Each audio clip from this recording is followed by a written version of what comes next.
नमस्कार, hi tech Marathi YouTube चॅनलमध्ये तुमचं स्वागत आहे। आज आपण बघणार आहोत की लाडकी बहीण योजनेचे पेमेंट हे बऱ्याच महिलांना मिळाले नाही। काही महिलांना मिळाले पण काही महिलांना अजूनही मिळाले नाही। आधार सेडिंग ही केलेली आहे तरी पण अकाउंटला अजून पैसे का नाही आले याचं दुसरं कारण म्हणजे डीबीटीला तुमचे अकाउंट हे डीबीटीला सपोर्ट करत आहे की नाही याचं स्टेटस तुम्हाला कशा प्रकारे चेक करायचं हे आज आपण बघणार आहोत। त्या अगोदर माझ्या चॅनलवर तुम्ही नवीन असाल तर चॅनलला सबस्क्राईब आणि फॉलो करायला विसरू नका। तर चला बघूया याची प्रोसेसिंग कशा प्रकारे असणार आहे।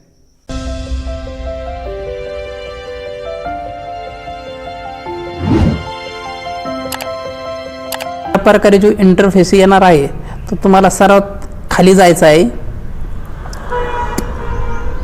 यानंतर तुम्ही या प्रकारे जे आधार सेडिंगचं स्टेटस तुम्ही इथे चेक करू शकता, परंतु तुमचे आधार सेडिंग व्यवस्थित आहे करू शकता। परंतु आता तुम्हाला बघायचं की तुमचे आधार सेडिंग आहे परंतु तुमच्या जे डीबीटीला जे अकाउंट नंबर दिलेला आहे ते डीबीटीला सपोर्ट करतं की नाही हे चेक करण्यासाठी काय करायचं बघा। तुम्हाला इथं दिसत असन आधार सेडिंगच्या जवळच एक ॲरो आहे, तो ॲरोवर तुम्हाला इथं क्लिक करायचं आहे। ॲरोवर क्लिक केल्याच्या नंतर तुम्हाला इथे 4 ऑप्शन ओपन होतील। 4 ऑप्शनमधून तुम्हाला काय करायचं आहे, check your service status, check you service status किंवा गेट आधार मॅप स्टेटस। तर आपल्या गेट आधार मॅपिंग हिस्ट्री इथे तुम्हाला दिसणार आहे। तर तुम्ही जर का आधारची मॅपिंग आहे की नाही हे चेक करण्यासाठी हिस्ट्रीमध्ये जाऊ शकता। गेट आधार मॅपिंग स्टेटस तुम्ही इथे चेक करू शकता। तिसरा ऑप्शन आहे चेक युअर सर्व्हिस स्टेटस किंवा रिक्वेस्ट ऑफ आधार सेडिंग, म्हणजे इथून तुम्ही आधार सेडिंग करू शकता। चेक युअर सर्व्हिस स्टेटस बी चेक करू शकता, get Aadhaar mapping status check करू शकता, गेट आधार मॅपिंग हिस्ट्री बी चेक करू शकता। तर सर्वात प्रथम तुम्हाला काय करायचं, चेक युअर सर्व्हिस स्टेटस डीबीटीला जे दिलेलं अकाउंट आहे हे डीबीटीला सपोर्ट करते की नाही हे चेक करण्यासाठी गेट आधार मॅप स्टेटसवर क्लिक करावं लागेल।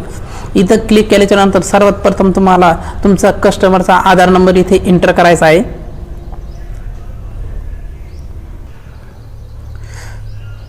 कस्टमरचा आधार नंबर टाकल्याच्या नंतर तुम्हाला इथे हा कॅप्चा एंटर करायचा आहे। हा कॅप्चा व्यवस्थित फिल करा। यानंतर इथे तुम्हाला हा कॅप्चा एंटर करायचा आहे। चेक वर क्लिक करा।